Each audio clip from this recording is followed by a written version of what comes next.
Ladies and gentlemen, the story you are about to hear is true. The names have been changed to protect the innocent. Dragnet is brought to you by Chesterfield, made by Liggett & Myers, first major tobacco company to bring you a complete line of quality cigarettes.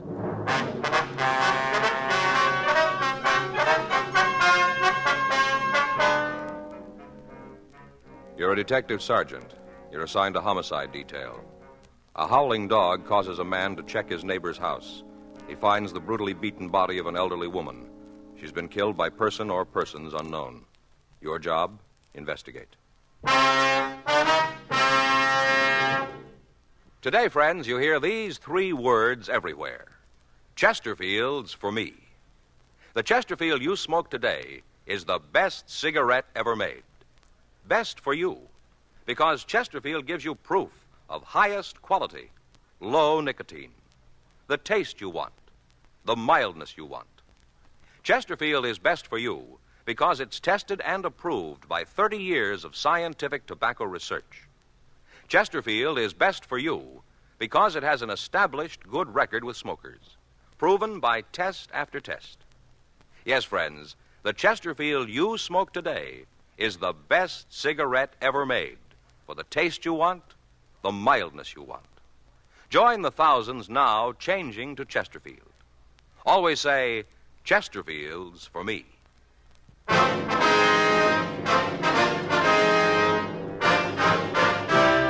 Dragnet, the documented drama of an actual crime.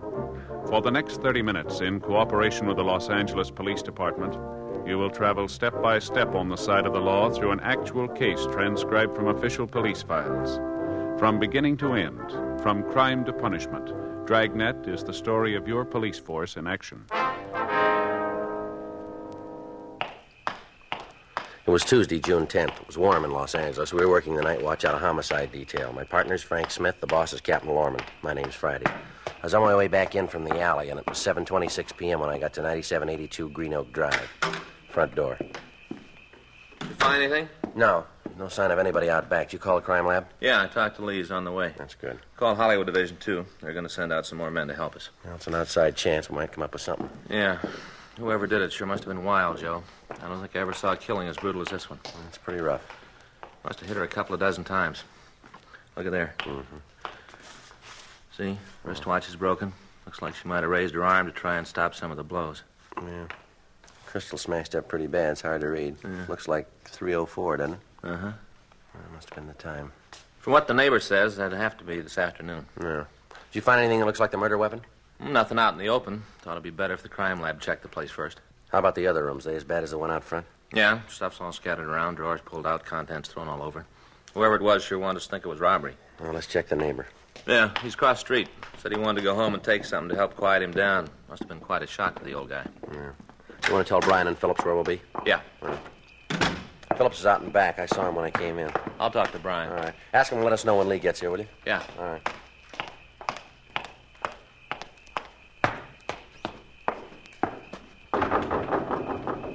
Come on in.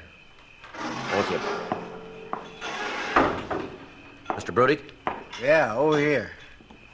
Want to turn the lights on? I was just sitting here having a drink, trying to calm down a little. Yes, sir.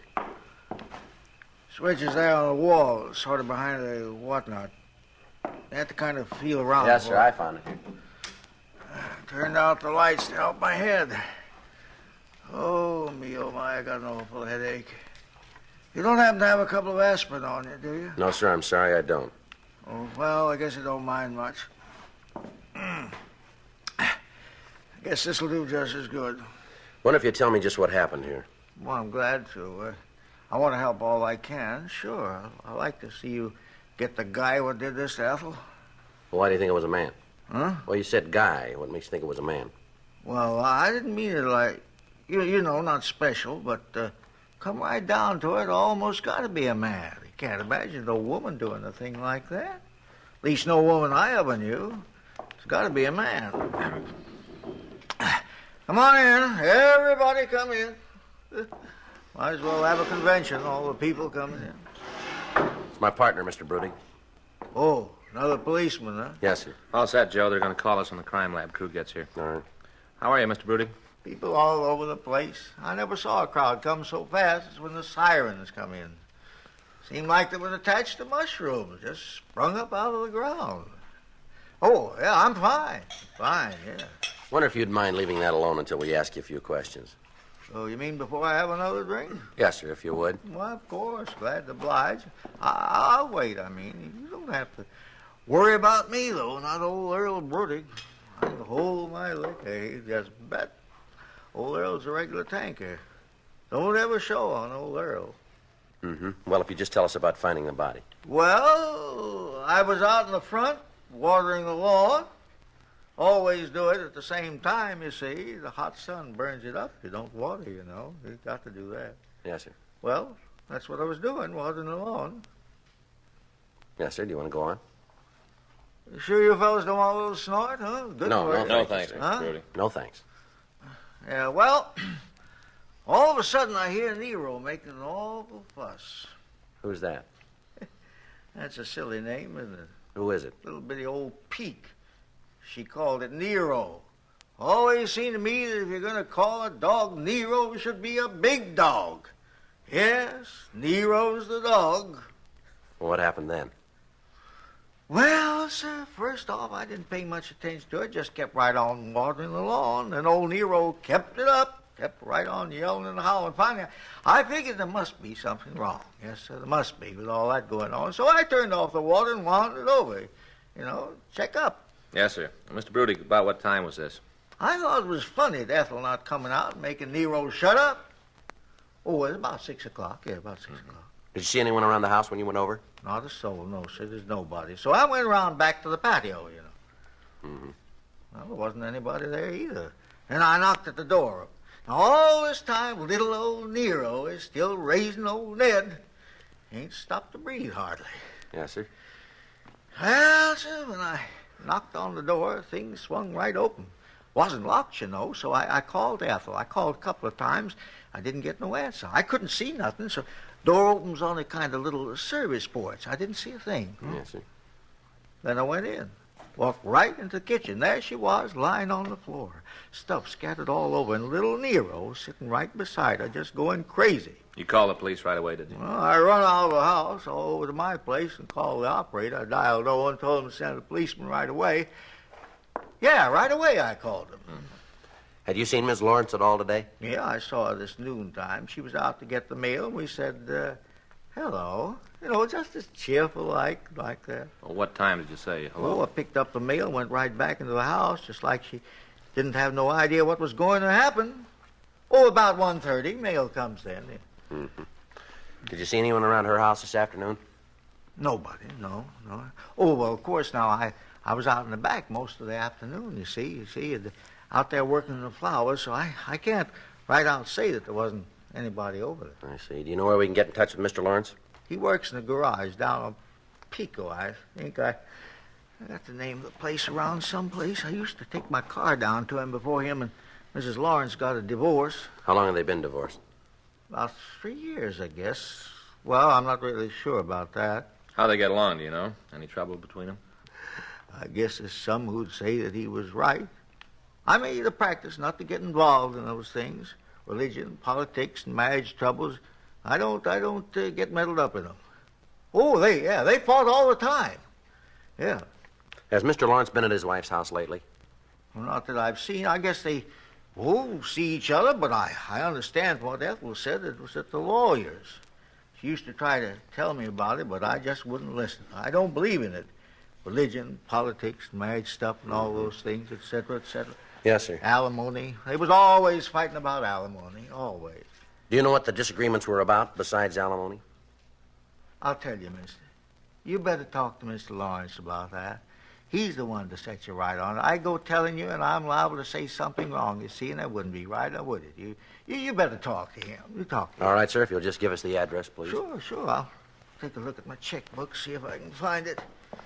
You talk to him. He don't give you all the scoop, then maybe I can help you out a little. All right, Mr. Brudig, thank you. Got any more questions you got to ask me right now? Well, if you don't feel well, sir, we can talk to you later. Well, it ain't that I don't feel good, just that Liking a little snort, kind of pick me up a little, body and soul together. Awful thing. Oh, just awful. Well, there may be some more things we'll want to check with you later tonight. A little old snort ain't going to do no harm. One thing, everybody says is old Earl can hold his liquor. Everybody says that. You can ask them, everybody. Mm-hmm. Hardly a day goes by somebody don't say that. Well, if you'll get Mr. Lawrence's address for us, please. Right away, sir. Wonder how you're going to take all this. All them years of battling, screaming at each other. Now they're over. He ain't going to have no more trouble because of her. No, that's not quite right, sir. Huh? He's liable to have a lot more.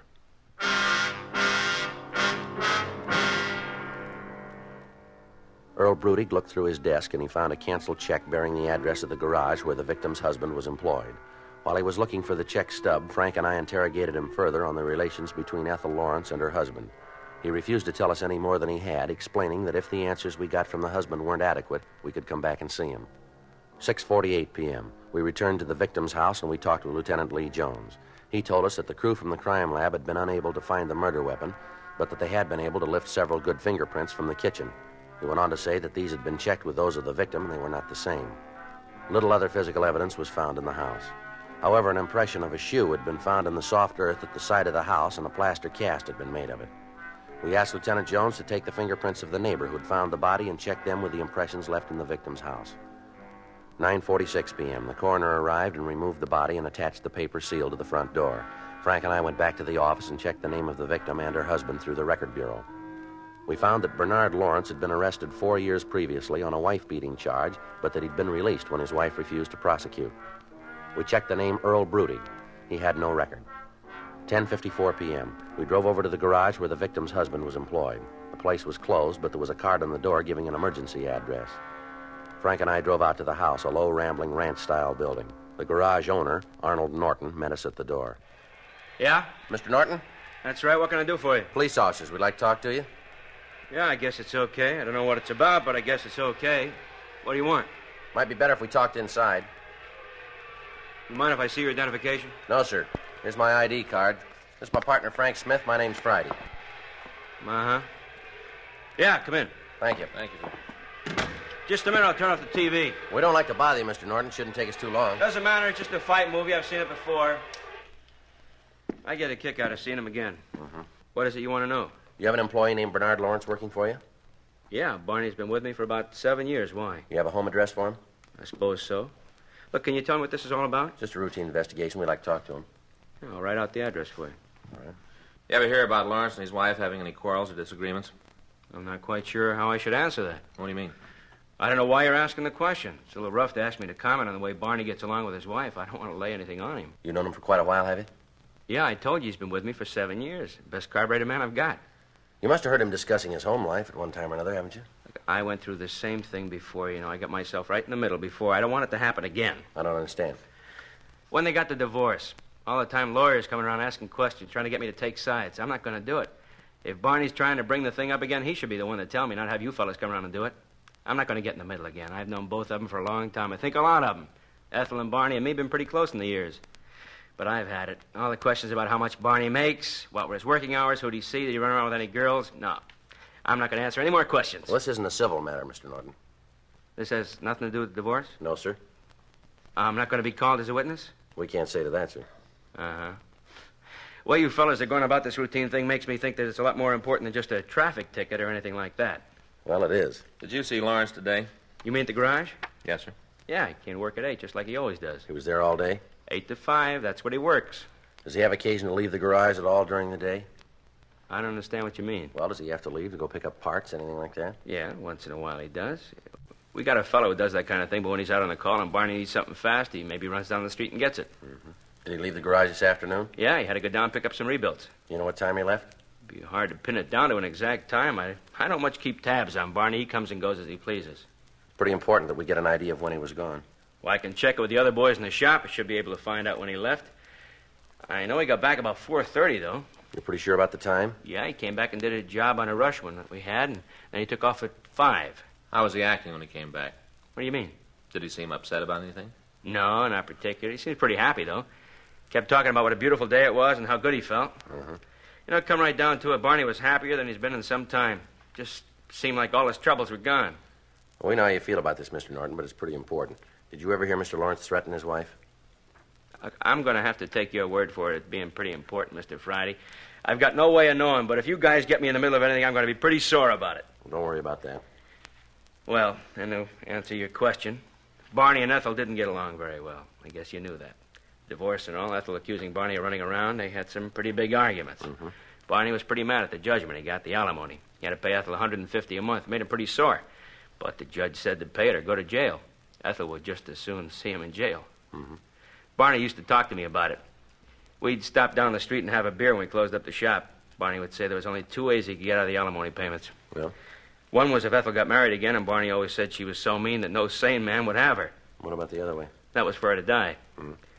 I guess that was about the only threat he ever made so I could hear it. What's that? That he wouldn't mind helping her out.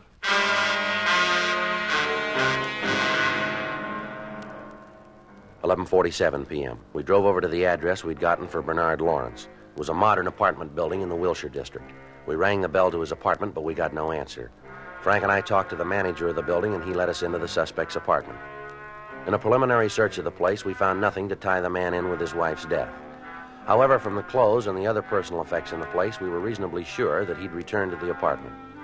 The manager told us that Lawrence had come home after work, changed his clothes, and left, saying that he'd return later.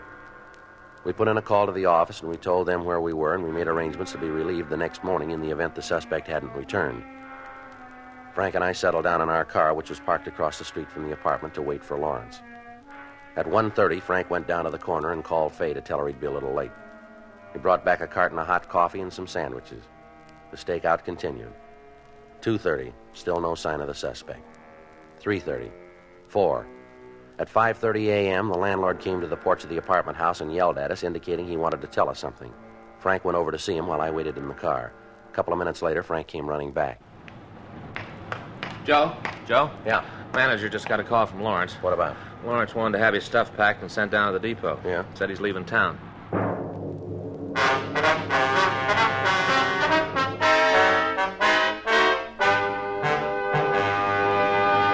You are listening to Dragnet, the authentic story of your police force in action. Meet Peter Lind Hayes and Mary Healy, America's favorite husband and wife comedy team. They are typical of smokers everywhere who are saying, Chesterfields for me. Mary says, I've smoked regular-sized Chesterfields for about 7 years. Guess that ought to prove how I feel about Chesterfield's taste and mildness. Peter says, Chesterfields for me, too. Far as I'm concerned, King is the only size, and like Mary says, Chesterfield is the only cigarette. Either way you like them, I'll bet you'll find Chesterfield is best for you. Yes, smoke America's most popular two-way cigarette. Regular and king-size Chesterfield. The best cigarette ever made, and best for you.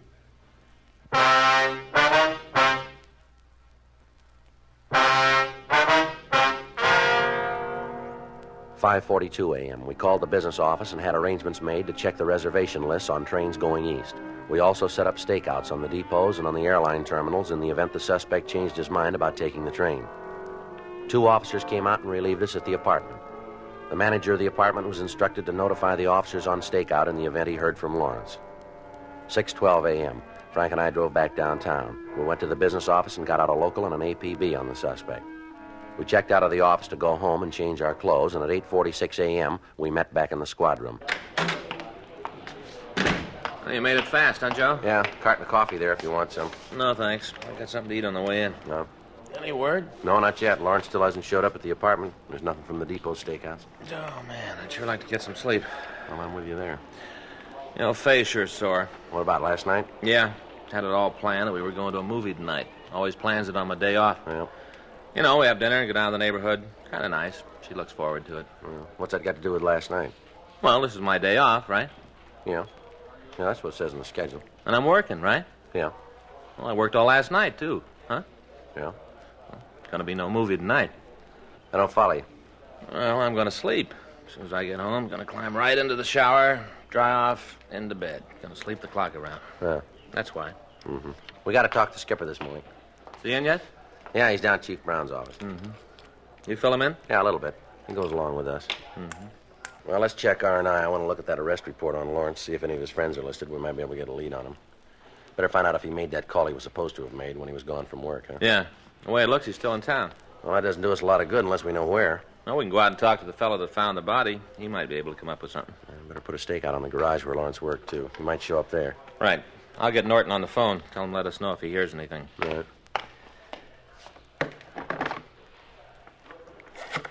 You know, the whole thing looks pretty clean. All we got to do is put Lawrence at his wife's house this afternoon. We got it made. There's only one trouble. Yeah? We got to find him before we can put him there.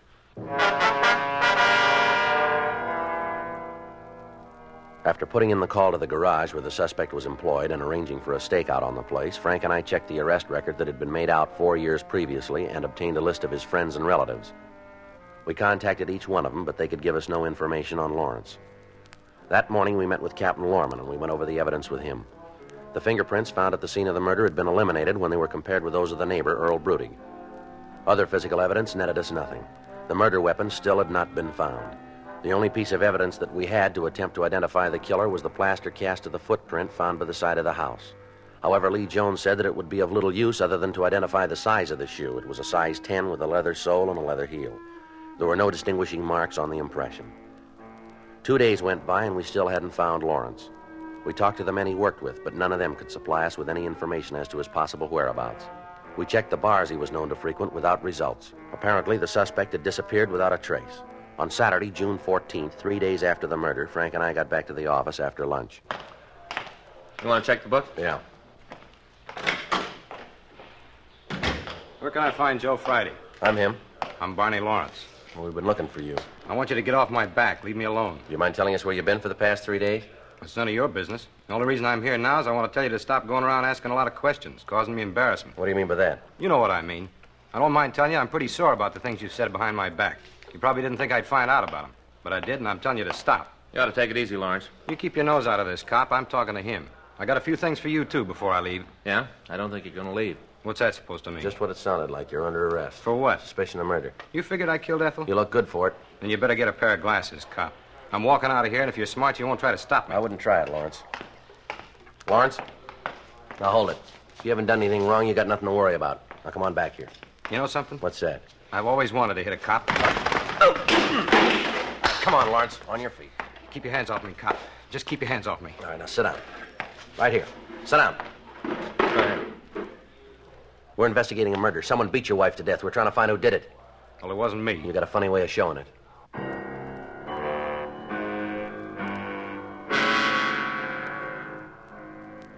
The suspect was booked in at the main jail on suspicion of murder. Lawrence put in a call to his lawyer, and arrangements were made to have him released on bond. Frank and I attempted to interrogate him before he was booked, but he refused to answer any questions we put to him. The following morning, we met with he and his lawyer. Again, we ran into the same stubborn silence.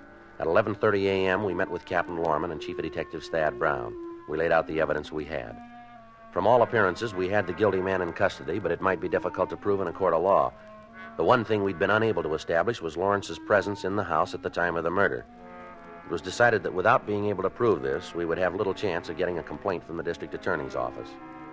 Frank and I started re-questioning the neighbors. None of them could tell us any more than they already had. We re-questioned the man who'd found the body, Earl Brudig. He came up with the additional information that there had been a crew of carpenters working on a house the day of the killing. The building was located next door to him, directly across the street from the place where the murder had been committed. We questioned the carpenters. None of them could tell us anything. However, there was one man who had been working on the construction that we were unable to reach. It took us several days before we were able to find him. On Wednesday, June 18th, we got to his house at 7:30 a.m., just before he left for work. He asked us to talk to him in the kitchen of his home. I was just having breakfast. Fix you guys something to eat? No, thanks, Mr. Hewitt. We don't want to take up much of your time here. Oh, don't worry about that. What's this about anyway? We understand that you were working on a job on Green Oak Drive on the 10th of June. Is that right? Let me think. Yeah, 9700 block. Yeah, I was there. Why? You worked there all day, did you? That's right. Left the place around 5:30. Say, this about that woman that was murdered? Yes, sir. You got the fellow did it? Well, we think we know where he is. You guys like a cup of coffee? Yeah, fine. We'll join you. Yeah, thanks.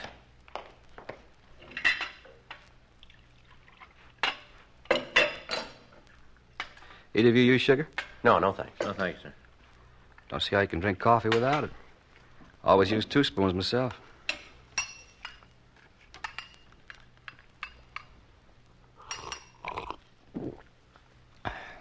That's good. Well, say, if you know who did the killing, how come he isn't in jail? We need a little more evidence before we can take him to court. That's why you're talking to me, huh? That's right. A couple things you might be able to straighten us out on. Why me? Well, we've talked to the other men in the crew. Seems like you're the only one left. Comes right back to me, huh? That's right. Yeah.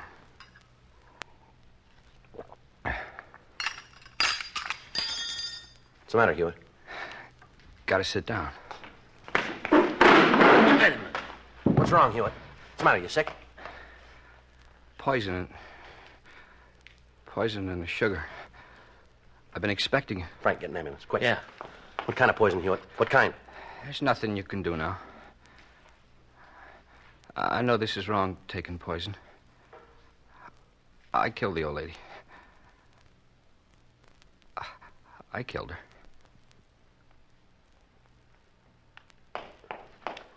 Ambulance on the way, Joe. No hurry. He's dead. The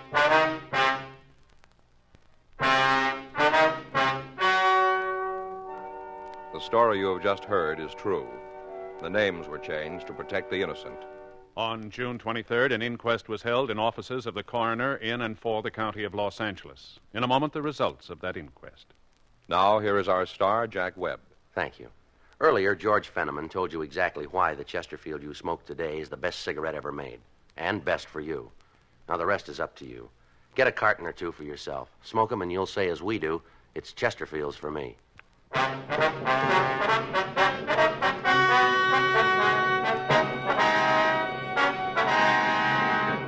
At the inquest, it was ruled that the suspect, Merle Patrick Hewitt, died of self-administered poison, and his death was listed as a suicide. The victim's husband, Bernard Jerome Lawrence, was released from custody.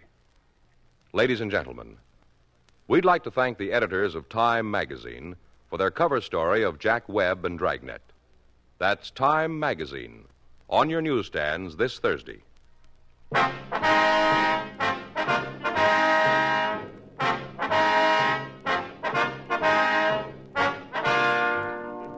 You have just heard Dragnet, a series of authentic cases from official files. Technical advice comes from the Office of Chief of Police W.H. Parker, Los Angeles Police Department. Technical advisors, Captain Jack Donahoe, Sergeant Marty Wynn, Sergeant Vance Brasher. Heard tonight were Ben Alexander, Vic Rodman, Jack Crucian. Script by John Robinson. Music by Walter Schumann. Hal Gibney speaking. Watch an entirely different Dragnet case history each week on your local NBC television station. Please check your newspapers for the day and time. Chesterfield has brought you Dragnet, transcribed from Los Angeles. Filter tip smokers, this is it. L&M Filters, the one filter tip cigarette with plenty of good taste, much more flavor, much less nicotine, the right length for effective filtration. Only the L&M filter contains the miracle product alpha cellulose, the purest material for filtering cigarette smoke. Yes, this is it.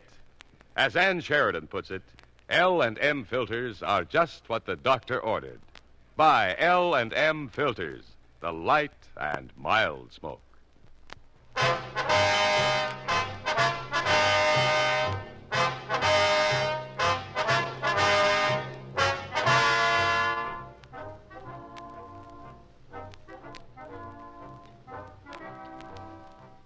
Hear Rocky Fortune following John Cameron Swayze and the news on the NBC Radio Network.